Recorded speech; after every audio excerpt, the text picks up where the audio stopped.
went up 18% in 1 year. Today we're taking one more step to kill the Green New scam. It's part of the greatest scam probably, well, other than Russia, and a few others I could name. The greatest scam in American history, the Green New scam. And it's a quest to end the gasoline-powered car. This is what they wanted to do, even though we have more gasoline than any other country by far. And people want the gasoline car. They want everything. They want electric. They want to have lots of alternatives, but they do want the gasoline car. Right now, it's leading away by a lot. The car business is a very interesting business, but we want to keep it that way. I want to thank Transportation Secretary Sean Duffy, Deputy Transportation Secretary Stephen Bradbury, as well as CEO of Ford, Jim Farley. Jim, where is Jim? Let's see. Hi, Jim. Congratulations. You're doing a great job. CEO of Stellantis, Antonio Filosa. Thank you very much, Antonio. Chairman of the National Automobile Dealers Association, Tom Castrida. Yes, sir. Thank you very much, Tom. Great to have you. And Manager of General Motors Orient Plant, John Urbanek. Yes, sir. Thank you, sir. Great to have you guys here. And you're going to say a few words in a minute about how ridiculous this was, but we've just freed you up. So you're going to have a good day. You're going to have a good number of years. Thanks as well to Senators Shelley Moore Capito, Ted Cruz, Kevin Kramer, Marsha Blackburn, Eric Schmidt, and Bernie Marino, as well as Representatives Sam Graves, Vern Buchanan, Mike Kelly, Roger Williams, Lisa McLean, and Troy Balderson. All great people. These are great people. And I know there's a lot of support long beyond the people that are here. We had tremendous support on this. From day one, I've been taking action to make buying a car more affordable. I signed an executive order to end the unfair, expensive electric vehicle mandate, as you know, where you had to have an electric car within a very short period of time, even though there was no way of charging them and lots of other things. It would have cost $5 trillion to build the charging plants. And as you know, in certain parts of the Midwest, they spent, to build 9 chargers, they spent $8 billion. So that wasn't working out too well. That was done before me, by the way. I wouldn't have let it go forward. We're canceling the EPA's absurd tailpipe emission standards, one of the most important things that I've never had a group of people come to me more powerfully and really just devastated that they had to do it. It was killing them than the automobile manufacturers, the tailpipe emission standards. And I can tell you, your people at Ford were coming to me all the time, and they were saying, like, please, it doesn't do anything, and it's killing us. And it's driving the cost through the roof. And we revoked Biden's emissions waiver for California so that California communists could not regulate the automobile industry and ruin the entire nation of automobiles. And they were doing that too. But we have that now under control also with your governor, who's got much more than he can control.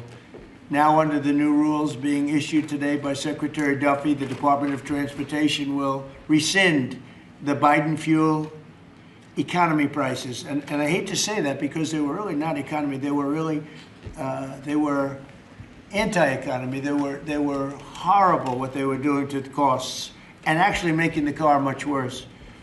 But these policies forced automakers to build cars using expensive technologies that drove up costs, drove up prices, and made the car much worse. The action is expected to save the typical consumer at least $1,000 off the price of a new car, and we think substantially more than that. Under the Trump administration, $70 billion are now being invested in the American auto industry. Ford has announced it will invest $5 billion across its Kentucky and Michigan plants. Is that a correct statement? That's right. That's a lot, $5 billion. You could do more.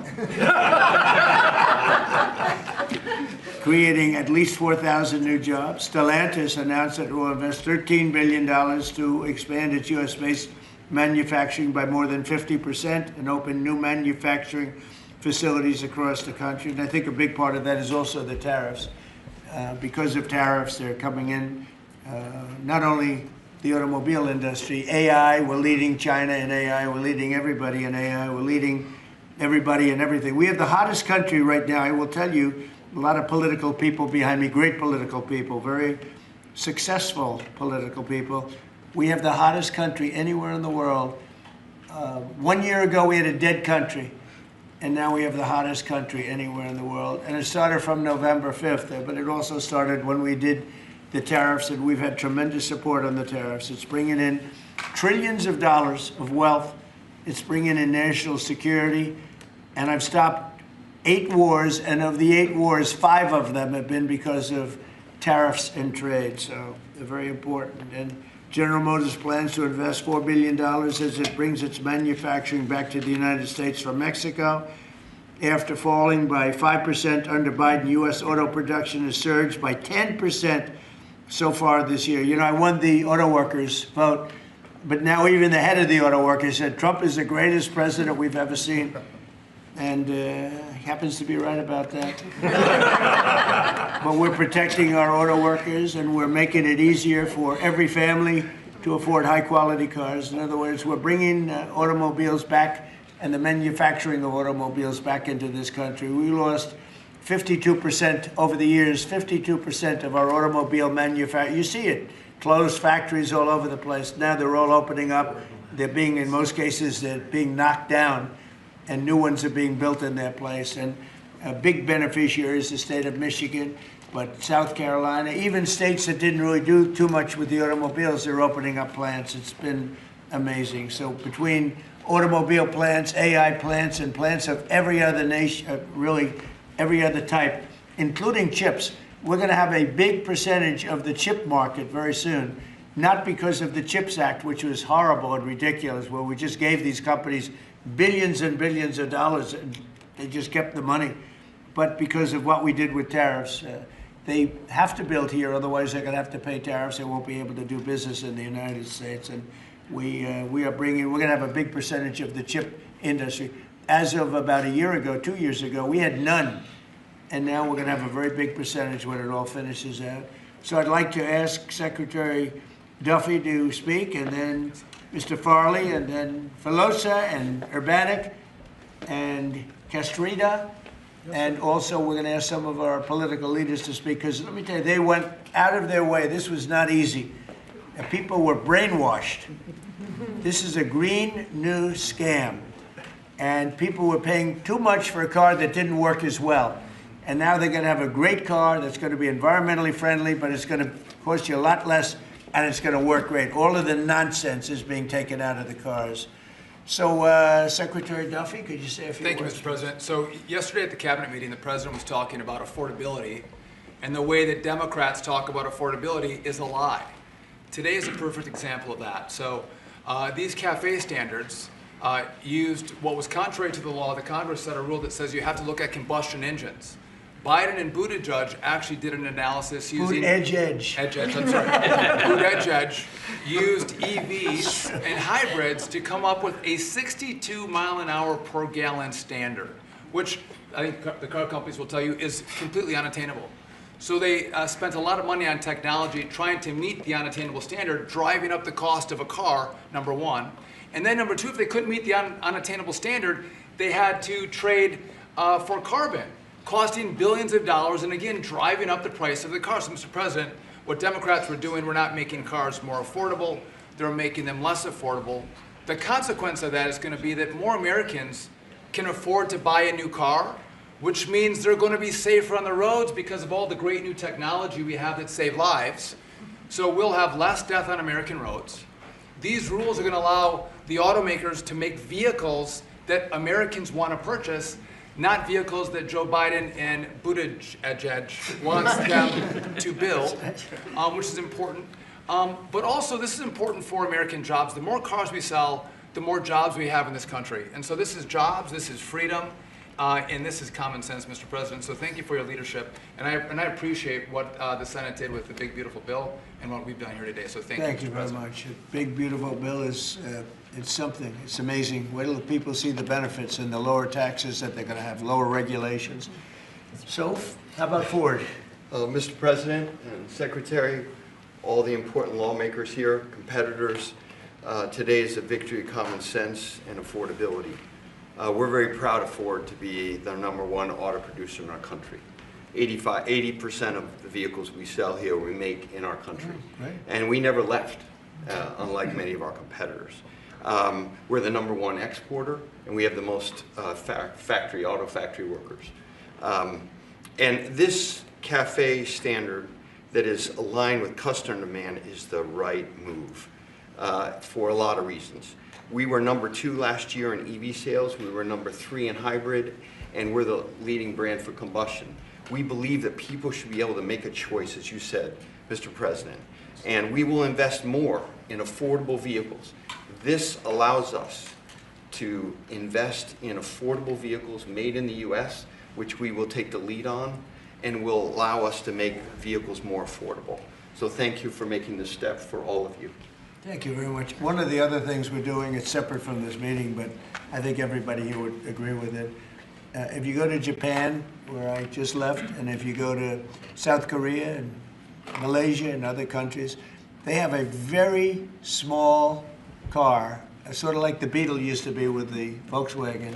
They're very small, they're really cute, and I said, how would that do in this country? And everyone seems to think good, but you're not allowed to build them.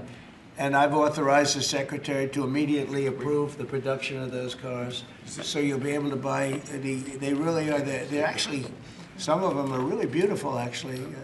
If you take a look, Honda, some of the Japanese companies do a beautiful job. But we're not allowed to make them in this country, and I think you're going to do very well with those cars. So we're going to approve those cars. Would you like to say something about that? Well, no, just that he never stops working, so even when he's on Asian time, he's calling me at midnight in the States. But he gave me the directive to clear the regulations on this, which we have. And so if Toyota or any other company wants to make smaller, more affordable cars, fuel efficient, we have cleared the deck so they can make them in America and sell them in America. They're really nice and less expensive, and it really gives people a chance to have a car, you know, have a brand new car as opposed to a car that maybe isn't so great.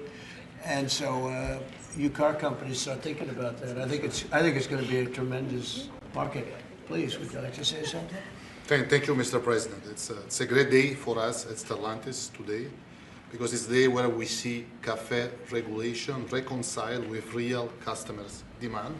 That's why at Stellantis we decided to invest to Jeep, Ram, Dodge, and Chrysler $13 billion in the next 4 years, increasing production by 50%, delivering to the market 5 new vehicles, and creating 5,000 additional jobs. That's because we believe in what you, Secretary Duffy, and all your team is doing in this country.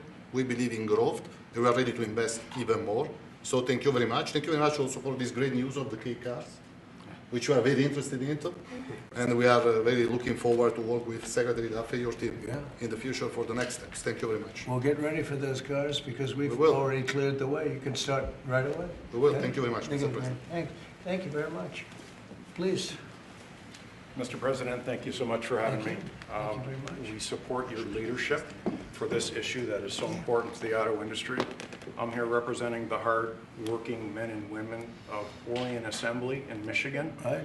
The facility, our manufacturing facility there, is currently going through a retool so that we can build additional U.S. manufactured pickup trucks and full-size sport utilities for our customers, and we're so excited about that. And thank you for your support.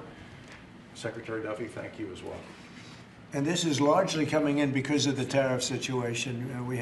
We're taking in trillions of dollars, actually, trillions, and we have so many other advantages, but these great companies are coming back to the United States. They left the United States. If somebody was sitting behind this desk that knew what they were doing, that wouldn't have happened. They would have said, well, you can sell your car here, but we're going to put 100% tariff, and you would have never had the auto industry leave. Again, we lost more than 50% of our auto industry. And now it's all coming back, and I think it's coming back. Ultimately, it's going to be bigger. I believe it's going to be bigger than it was before, actually. But it's an honor to have you here, and please, would you like to say something? President, Thank you very much. Tom Castruta, sir. I'm the chairman of National Automobile Dealers that represent 18,000 dealers in the country, along with 3,000 heavy-duty truck dealers. And what the actions that you've done as the president and your administration is definitely going to save our customers money. And you made your promises that let the consumer buy what they want, sir, and you delivered on that. And the other thing that you delivered was your promise in the big, beautiful bill the tax deduction on loans that had gone away some years back. Right. And now that makes it affordable for our buyers that can save money through that loan of the tax, anywhere from several hundred to several thousand. So again, sir, on behalf of all the dealers and our customers, we appreciate what you and your administration have done, and of course our legislative support as well, Mr. President. Thank you. That's very nice, and I'm glad you brought that up. We're allowing people to deduct, so if you go out and buy a car, and this is for middle income, but for lower income, no matter what, they never really had deductions. You know, rich people like deductions, but middle income people were never really afforded deductions, which is very unfair. You borrow money to buy a car, you're allowed to deduct the interest from your income tax. And I think that's going to be one of the most, in terms of your industry, I think it's going to be the biggest thing that we're talking about, maybe even bigger than CAFE standards. People are going to be able to borrow money, deduct it, so it's going to cost them essentially half. And they'll be... It'll help, yes, sir. I think it's going to be a tremendous factory. They've never had a chance to do that before. And that's all done. That's all in the great, big, beautiful bill. So it's really terrific. I'd like to ask a couple of our political leaders to say, because you guys have done an amazing job. This was something that was going to be very tough. We had to fight lunatics to get it done, and they had no answers. You know, it's you just present them with the facts, and they just say, well, we're just not going to vote for it. They couldn't talk about it, but they didn't want to vote. I see Mike Kelly, my friend back there, has been with me from day one, right? Yep. What do you have to say, Mike? Well, you know what? I think you hit the key. Everybody's talking about the same thing. You know, In America, look at the way they like each other. You can, now you can see, there's no hatred between these two guys. no, as long as I beat his price, we're friends. No, but you hit it right on the head. The American people have always been able to choose what they want to buy. Right. They don't want to be taken out of a market by people who, quite frankly, don't even drive their own car, and saying this is the way you've got to go going into the future. And say, well, you may say that, but you're not in the market. You have no idea. And I know the business we're in. At the end of the day, if you were there with me, I'd say, oh, so, Mr. President, other than price, what's keeping you from taking the car home today? It's always price.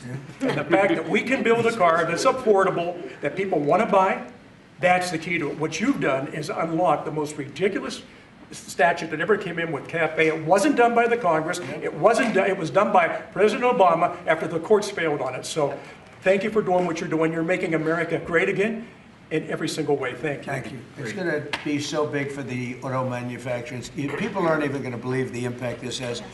You know, Mike used to come to my rallies all the time, and we'd have a rally, and it was like 0 degrees. It was freezing everywhere, and he'd sit there without a shirt on. And I didn't need that, you know. I didn't say it was pretty, but he would sit there in the cold, and he didn't mind it at all. I said, that's one tough cookie, right? You lit it up. We didn't need any heat. You were there. We had a good time. We had a lot of great rallies, We right? did. We did. Pennsylvania. Please, Mr. Congressman. Thank you, Mr. President. I represent the dealer body. I'm a dealer, and we got some other dealers in here, but this is huge for the dealer body, the local car dealer. We're going to be able to sell what the customer wants. The manufacturer's going to make what the customer wants. We've got all kinds of options to the big bill. It's going to enable people, as we talked about, to deduct payments and so forth. As we say in the business, they've never been cheaper than they are today, Mr. President. And it's going to be a great opportunity for the dealer body to sell what consumers want. And 99% of the businesses in America are small businesses. Many are car dealers, employ a lot of people. It's going to be a great year for us. We appreciate your leadership. And we appreciate, from a retail standpoint, we appreciate the manufacturers going to step up and build cars that customers want and that we want to sell. So thank you very much. It makes it a great country. He's also a very brave congressman because he was there on the baseball field that horrible day with Steve Scalise and some other people. He was hit. But he took it very well. He took it very well. You're my pal. Thank you. Thanks. Great job. Appreciate you. Great job. Appreciate it. Kevin, could you say a few words of wisdom? One of the really smart economic forecasters, I will tell you. Beyond an economist, he's a real forecaster. Please. Sir, I think that there's a massive macroeconomic benefit to what we're doing today. And the way to think about it is that the car that has the best gas mileage that you can buy that has only gasoline is a Honda that gets about 36 miles per gallon. Joe Biden wanted to make every car on average be above 50.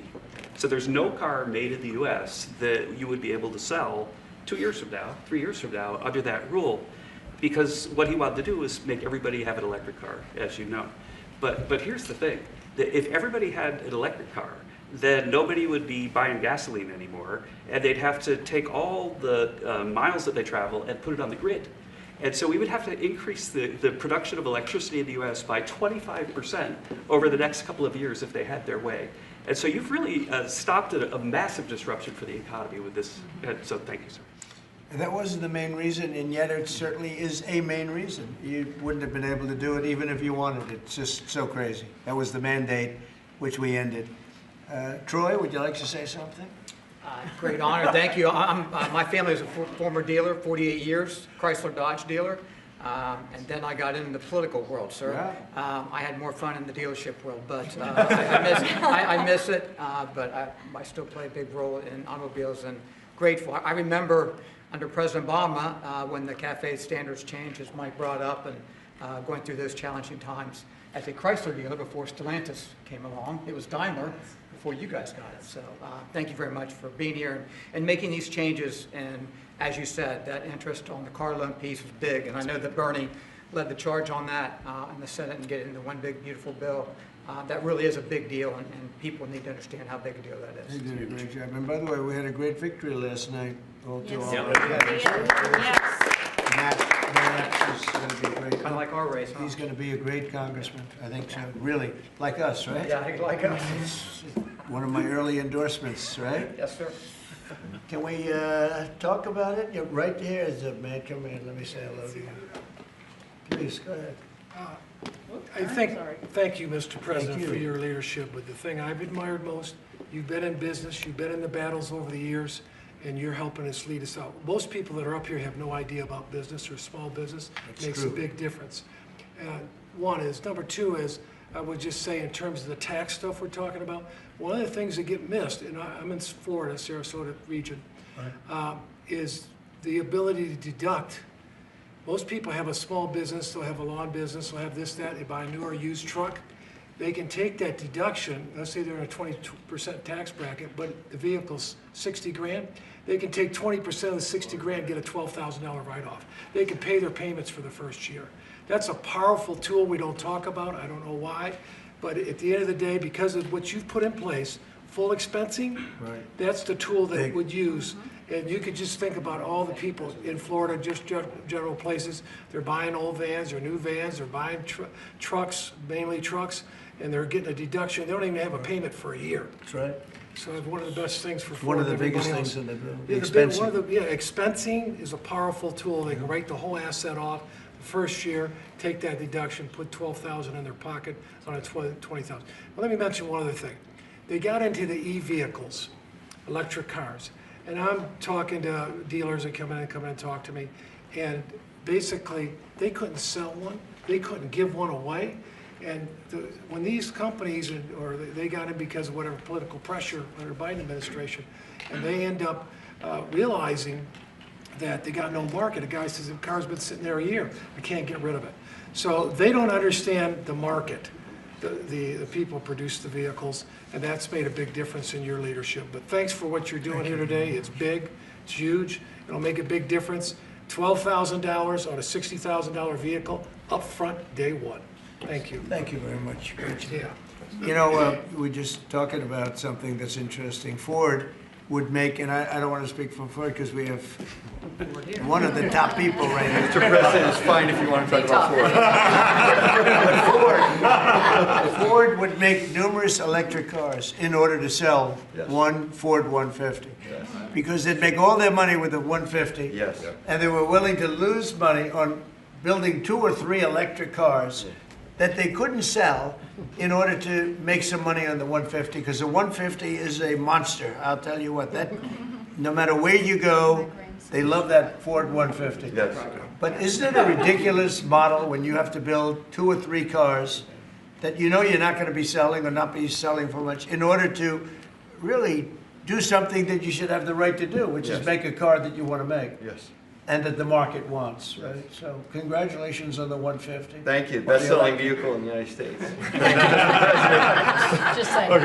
Now it's 100% built in the United States. Now it's only going to do, no, but it really is, it's amazing. It's an amazing brand. There was a lot of stupid things done here. What would you like to say? Yeah, I thank you, Mr. President and Secretary Duffy and all of us. You know, one of the last times I was here is when you signed the electric vehicle CRA, Congressional Review Act, that all of us participated in, the beginning of really making common sense, because it was going to impact 17 other states and really a large part of our economy. This is about affordability here. I'm just going to say one thing. Well, maybe I already said one thing, so now I'm going to say two things. When we talk about a car and auto, we sort of talk about just, oh, we need a car. Do you know what a car does for a family? You can take your children to school, you can go to the store, you can visit your mother, you can go to church, you can have a job, you have the flexibility that you need. A car for an American family is about a roadway to prosperity. Big deal. It's a big deal. And so by making them more affordable, making them more choice-driven by what families want and need, today is a great day for the American family. Absolutely. Thank you. Absolutely, and the American worker. Say. Well, thank you, Mr. President and Secretary Duffy, and to my colleagues that are here. In Tennessee, we make great automobiles, and we have a fantastic workforce. And whether you're GM or Ford, with their new investment in Tennessee, or Nissan or VW or Toyota with the engine plant, what you see is the components that are necessary to build these cars. And removing these standards and making cars more affordable does mean that more people will purchase them, but it also means we're going to have to make more cars to meet that demand, and for Tennessee, that is a great thing. So, you know, I'm just sitting here and I'm thinking, like, we have the biggest auto manufacturers in the world. They're talking about investing billions and they're investing it as we speak, but billions and billions of dollars in our country. Thank you very much. And they're here. They're not like, well, maybe we'll do it. They're doing it because of tariffs, and they're doing it because of maybe they like the president, and we're doing things like this for them, which frankly, no matter who you are, this should be done. And we're doing things like deductibility of interest. When you borrow money to buy a car, you're allowed to deduct it from your income tax. That is a massive tax cut for people that probably are going to be trying to buy that car anyway. And I really think that that interest factor is going to be one of the biggest things. When I was proud of that because I thought of it, and it seems so simple. Other people are allowed big interest. If you're a rich person, you're allowed to have big interest deductions for different things you do. But if you're a middle-income person that has to buy a car, you were never entitled to anything. And now you're getting a full interest deduction on the loan. And I think that's going to have one of the biggest impacts. But we're here with companies that are investing tens of billions of dollars in our country as we speak. It's not going to be in 2 years or 3 years. A lot of it's because of the expensing provision in the bill, in the big, beautiful bill. But a miracle is happening in our country. It's a miracle. This is just the auto industry, but we have other industries where it's the same thing. They're building all over our country, and this is a revolution is happening. It's a business revolution. It's a jobs revolution. It's a car revolution. We're bringing back the car industry that was stolen from us because we have people that didn't know what they were doing sitting at this desk. They put the wrong people in because they weren't advised properly. And this is really an incredible thing that's happening. Go ahead, Kevin.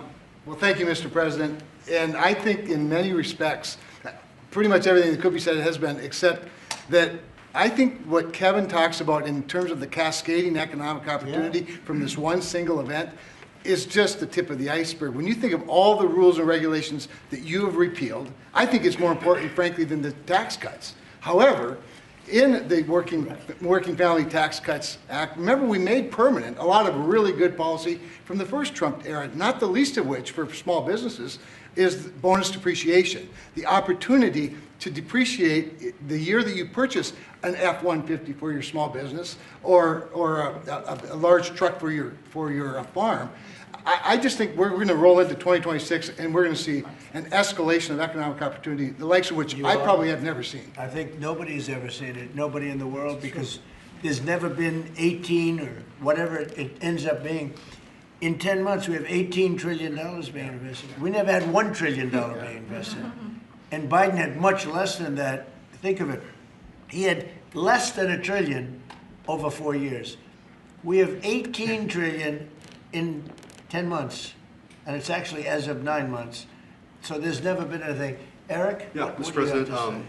thank you. And on behalf of the people of the great state of Missouri, who we actually make things from F-15s to F-47s now, thanks to you. We'll be building the F-47 and then F-150s. And those are real jobs, and we make things in Missouri. This is going to go a long way, I think, for making things more affordable for normal people. Nothing could be more American than driving a car on a highway, and this is going to make that more accessible for more people. So thanks for your leadership. Your state's doing a great job. Yeah, well, they love you too. It's a great place.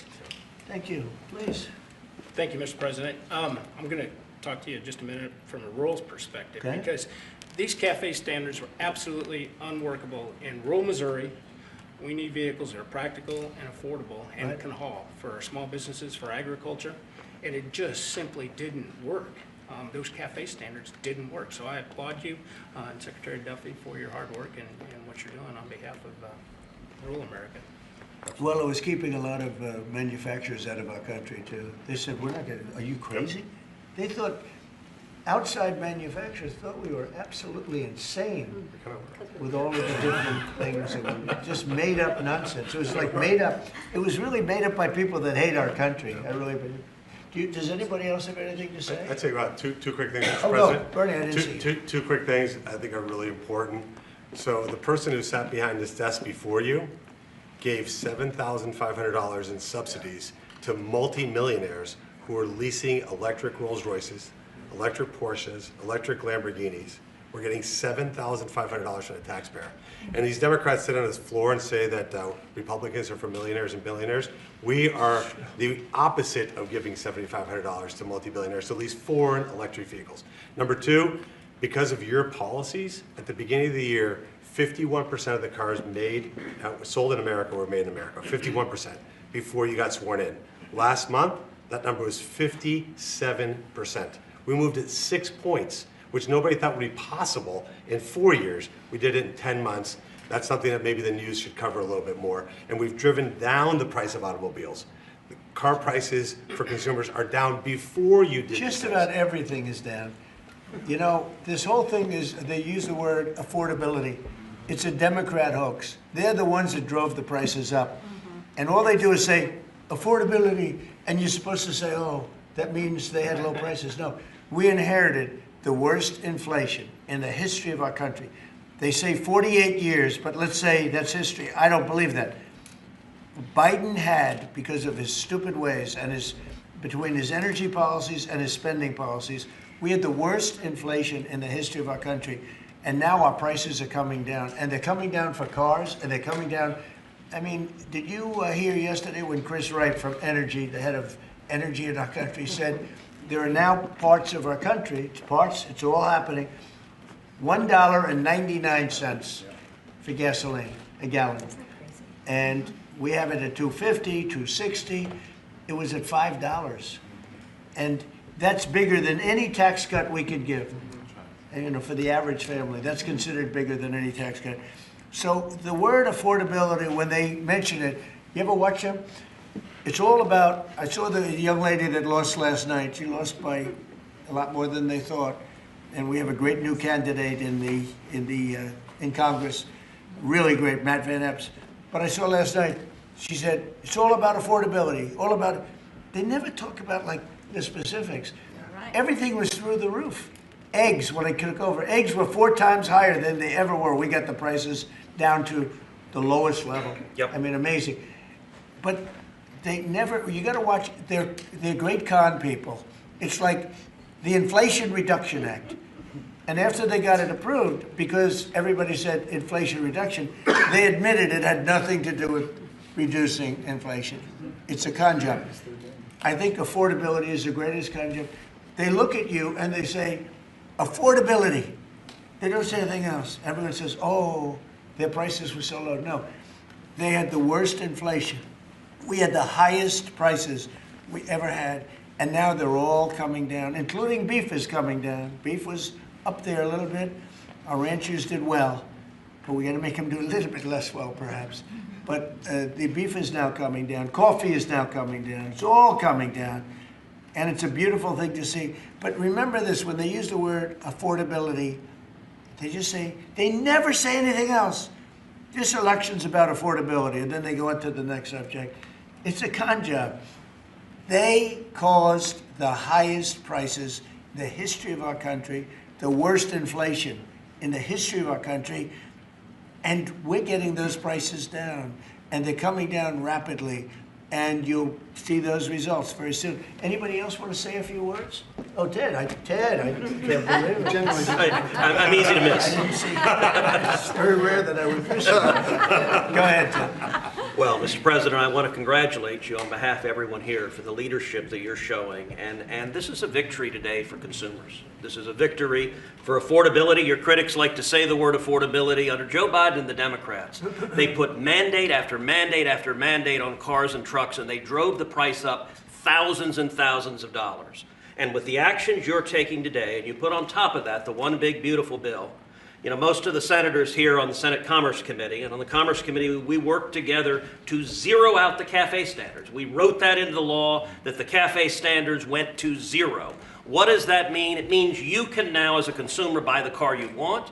It also means people's lives will be safer, because what these regulations did is they forced cars to be more expensive and made of plastic instead of steel.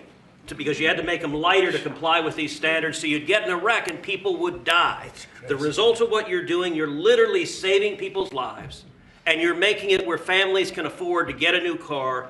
These actions will drop the cost of cars and trucks thousands of dollars. That makes a real difference. And I'll make one final point. You know, about half the members here are car dealers. And I will say my good friend Roger Williams out in the lobby, he tried to sell me a car, which didn't surprise me, but I just want to give props to Mike Kelly. He showed he was savvier because he tried to sell you a car, and you can afford a much nicer car than I can. So well done, Mike Roger. You just went to the wrong customer. I was $100 cheaper. The thing that Ted just said, it's true. Plastic instead of steel. Think of that. And people died because of that. The plastic was plastic in an auto accident, and it broke up, and people were shattered because of that crazy deal. But it's a really good point. Go ahead. And Mr. President, I'll tell you, the Senate Commerce Committee on January 14th, we're going to have a hearing with all of the big three there and Tesla, and the entire hearing is going to focus on how your leadership has reduced the burdens on car makers. That's lowering costs, that's giving consumers more choices, and it's producing more jobs in America. And it's highlighted, that's a real record of success. Yeah, well, it's an honor. And, you know, they were going by California. We had like 2 different countries, California and 15 that followed California, because you had 15 states follow California. And the rules from California were just like everything else. That's why people are leaving. That's why it's such a mess. It's got there's a state with such unbelievable potential. But what they did with the car industry is incredible. And that was, you know, the car companies didn't know what to do because they had 2 standards, and you can't build 2 different cars for the same country. And what we're doing today is very big. Would anybody like to say something? Would you like to say something, my friend? I just want to say thank you. Thank you.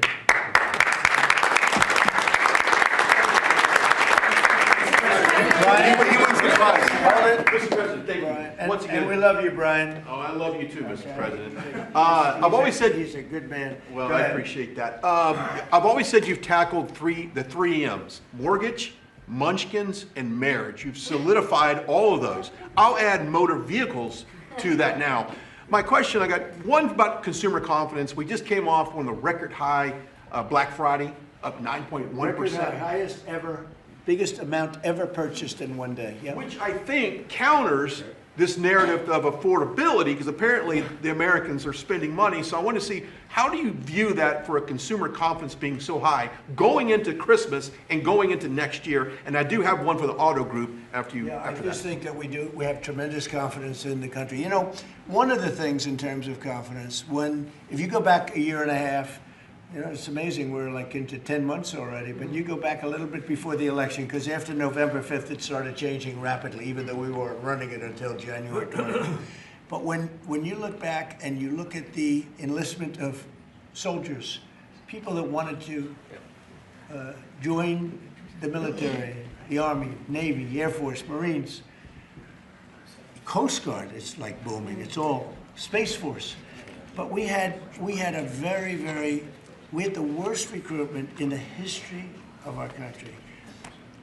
A year later, we have the greatest recruitment in the history. You can't even get in. Getting in is like getting into a top college that you couldn't get in.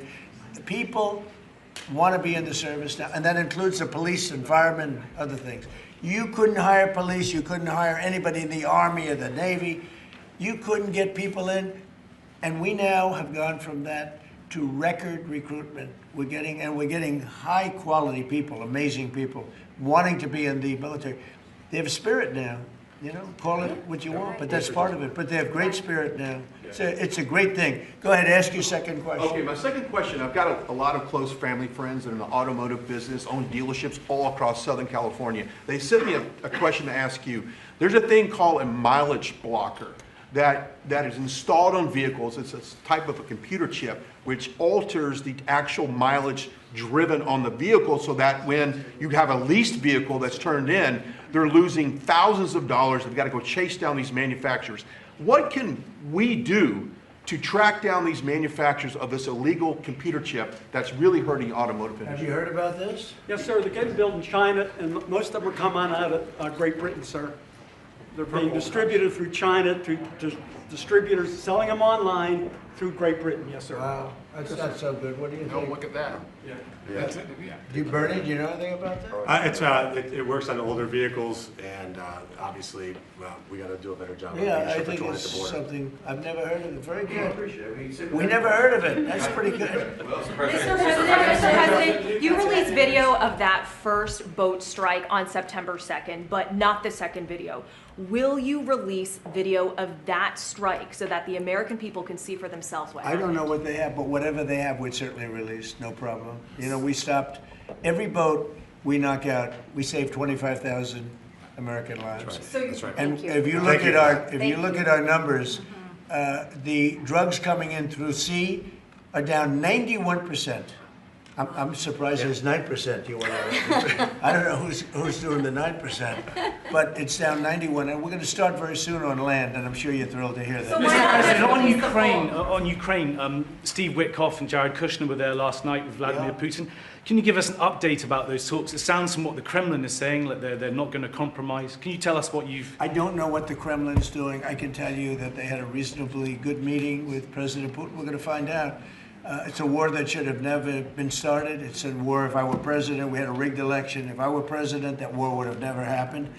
It's a terrible thing. But I thought they had a very good meeting yesterday with President Putin. We'll see what happens. It's, you know, when I was in this office and I talked about no cards, I said, you have no cards. That was the time to settle. I thought that would have been a much better time to settle. But they, in their wisdom, decided not to do that. They have a lot of things against them right now. But you have President Putin had a very good meeting yesterday with Jared Kushner and with Steve Witkoff. What comes out of that meeting, I can't tell you, because it does take two to tango. You know, Ukraine, I think we have something pretty well worked out with them. They're very satisfied, considering.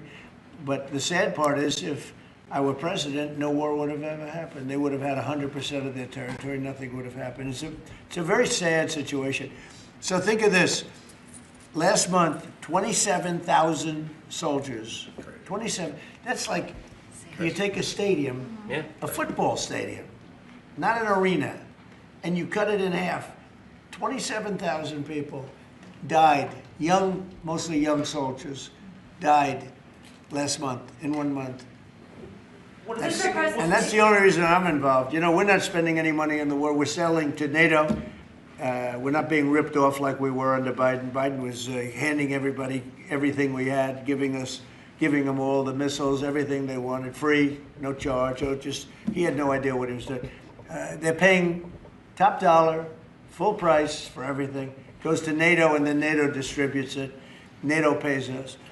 So it's not money. We would all, I think I can speak for everyone behind here. The politicians I know and the auto manufacturers are good people. They don't want to see 27,000 people die for no reason whatsoever. And that's the only reason I'm trying to help. Yeah, please. Mr. President, switching to Venezuela for a second. Have you checked back with President Maduro? I mean, is your pressure campaign working? And do you think, how's he responding to your demand that he leave the country? It's not pressure campaign. It's much beyond that, I think. But I spoke to him briefly, just told him a couple of things. We'll see what happens with that. Venezuela sends us drugs, but Venezuela sends us people that they shouldn't be sending. They emptied their prisons into our country. They sent us killers, murderers. They sent us drug dealers at the highest level.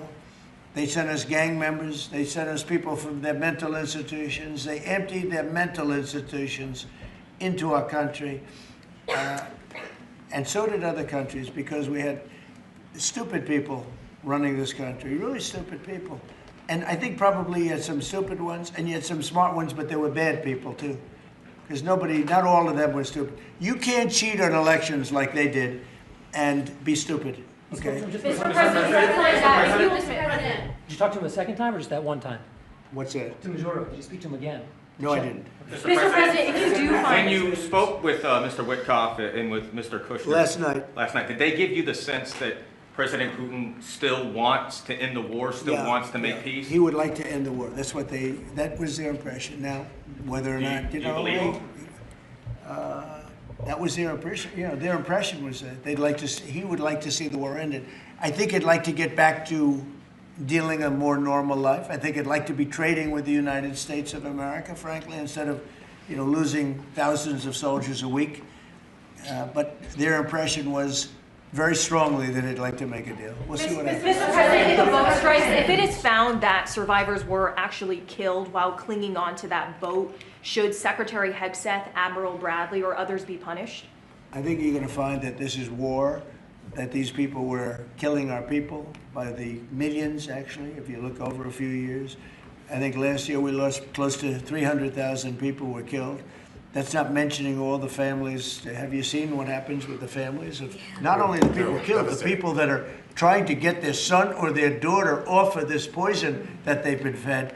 I think you're going to find that there's a very receptive ear to doing exactly what they're doing, taking out those boats. And very soon we're going to start doing it on land too, because we know every route, we know every house, we know where they manufacture this crap, we know where they put it all together.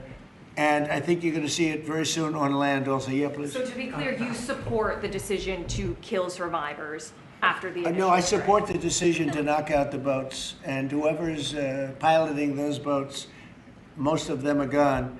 But whoever are piloting those boats, they're guilty of trying to kill people in our country. Yeah, please. The House Judiciary Committee has subpoenaed Jack Smith to ask about his investigation of you. I wondered, for a deposition, I wondered if you'd prefer to see that as a hearing so that the American public can see the questions and the responses more easily. I'd rather see it probably at a hearing. Look, Jack Smith is a thug. He's a failed prosecutor. He's a bad man. He's an evil man. He hurt a lot of people. Forget about me. I do this stuff, but I got indicted many times by a guy that they were dismissed. He's a bad guy. He's a sick man. There's something wrong with him, actually. I think Jack Smith is a sick man. There's something really wrong with him. I'd rather see him testify publicly because there's no way he can answer the questions. But Biden knew this was going along. Kamala knew it was going along. And there's a lot of things happening right now that they don't like. One of the things is the auto pen. Everything he signed, almost, with the exception of the pardon of his wonderful son, Hunter, just about everything he signed was not signed by him. He had no knowledge of it. He didn't know what it was. People sitting around the beautiful Resolute desk knew exactly what it was. And those people are are guilty, in my opinion, of a major crime. Everything that was signed by that auto pen, the man operating the auto pen, and I'm sure there are more than one, because I think some of the people can operate it themselves, some of the high-level people operated themselves. They would just go in and sign his name with an auto pen onto very important documents, not only pardons, but policy, maybe cafe standards, okay, as an example. Who signed cafe? If you ask Biden what's a cafe standard, he would have absolutely no idea. He'd say, where is the cafe located? The guy didn't know anything. Look, that just shows you what a rigged election can be, but you understand what I'm saying. Thank you. You've had conversations with Jensen. Right, so. Smart man. In your conversations with him, have you kind of given a sense of where you are with export controls and the types of chips that NVIDIA can give to China? Sure, he knows very well. He's done an amazing job. NVIDIA, very good. Yeah. Mr. President, when do you expect for phase 2 of the Gaza peace plan to be implemented? And Well, it's going along well. You know, they had a problem today, I understand, with a bomb that went off and hurt some people pretty badly, probably killed some people. They're telling me it just happened. But it's going on. We have peace in the Middle East. People don't realize it. We have tremendous support. 59 countries. There's tremendous support. But phase 2 is moving along. Yeah, it's going to happen pretty soon. Mr. President, did you speak with House Republican leadership about your decision to pardon Congressman Henry Cuellar? And are you concerned that you made a vulnerable Democrat perhaps less vulnerable with that decision? It didn't matter. He's a respected person. He was treated very badly because he said that people should not be allowed to pour into our country. And he was right. He didn't like open borders. He was on the border. You know, he represents a very respected man. He represents the people on the border. And he saw what was happening. And as soon as he made that statement, I then said, I'll bet he gets indicted. And that's what happened. You know, I put out my truth from that. Well, I did a truth. Wonderful truth. We love truth. But what happened is he got indicted for speaking the truth. And his wife got indicted, Imelda. And that's sort of a first. Usually they leave the wives alone, right? Don't they, Congressman? Yeah. Typically they indict somebody, put him in jail for the rest of his life, but the wife can just sit home and cry, or she'll find a new man. You know? A lot of times they find a new man that makes them much happier. In fact, a lot of times they like that man better than the one that's in jail. Mr. President, thank you. The mayor of Minneapolis, Jacob Frey, is saying that he's actually proud to have the largest Somali community in the country, and his police chief Well, then he's a fool. Well, his police chief is also saying I wouldn't be that proud to have the largest Somalian. Look at their nation. Look how bad their nation is. It's not even a nation. It's just people walking around killing each other. Look, these Somalians have taken billions of dollars out of our country. They've taken billions and billions of dollars. They have a representative, Ilhan Omar, who they say married her brother. It's a fraud. She tries to deny it now, but you can't really deny it because, you know, it just happened. She shouldn't be allowed to be a congresswoman, and I'm sure people are looking at that. And she should be thrown the hell out of our country. And most of those people, they have destroyed Minnesota, okay? Minnesota, you have an incompetent governor. You have a crooked governor. He's crooked as hell, but he's incompetent. Walz he should be ashamed. That beautiful land, that beautiful state, it's a hellhole right now. And the Somalians should be out of here. They've destroyed our country. And all they do is complain, complain, complain. You have her. She's always talking about the Constitution provides me with, go back to your own country and figure out your Constitution. All she does is complain about this country. Without this country, she would not be in very good shape. She probably wouldn't be alive right now. So Somalia is considered by many to be the worst country on earth. I don't know. I haven't been there. I won't be there anytime soon, I hope. But what Somalia, what the Somalian people have done to Minnesota is not even believable. It's not even believable. And a lot of it starts with the governor. A lot of it starts with Barack Hussein Obama, because that's when people started coming in.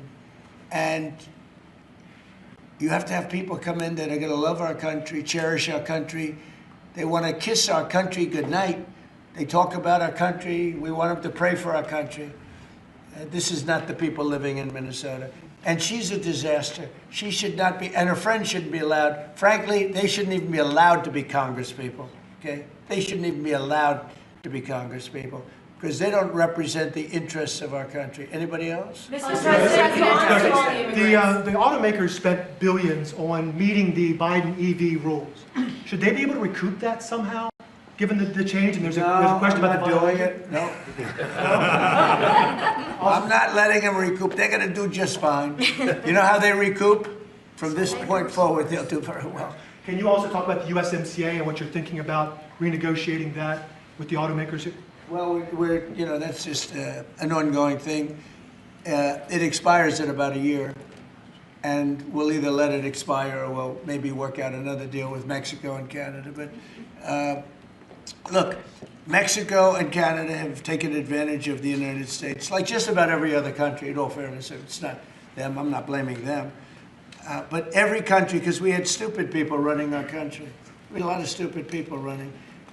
That's why we have $38 trillion in debt. But the beautiful thing about the tariffs is we'll start paying off that debt. The money coming in, they're finding money in our country now that they never knew existed. The other day, $30 billion. Where did it come from? I said, why don't you check the tariff shelf? They said, sir, that tariff hasn't started yet. It doesn't start till January. I said, no, it started 2 months ago. They called back, sir, you're right, it was from tariffs. No, we have a whole different country. I hope the Supreme Court, I pray that the Supreme Court understands the importance of the sensible, really, I mean, this would be country threatening if something happened with regard to that. You know, the people that brought that case are bad people. They're very bad people. They hate our country. They represent foreign countries, including China, but they represent, and China's paying us a lot of money now in tariffs, but they represent people that really don't like our country much. And I know some of them, and they're scum. In my opinion, they're scum. They're absolute scum. And they're not suing for any good reason. They're just suing to see if they can stop it because they make money if this country does badly. You know? So, but we're taking in trillions of dollars. We're stopping wars. We have great national security because of tariffs. And then to think that we have to even go and justify this. The reason a lot of these people, I can tell you this, maybe we would have had the political people, we wouldn't have these people without tariffs. The people that are up here from Stellantis and Ford and General Motors, great companies, including this gentleman, they wouldn't be here today if we didn't have tariffs. They'd be building their plants in Mexico and other places. They're leaving Mexico and they're leaving Canada. They're leaving because they ripped off our country. They took our businesses away from us. And now, because of tariffs, they're all coming back. So it's a great thing. Thank you very much, everybody. Mr. President, you call Somalians garbage. But about saying thank you guys, keep moving. Thank you, cameras. Thank you. Keep moving. Thank you guys. Thanks for coming.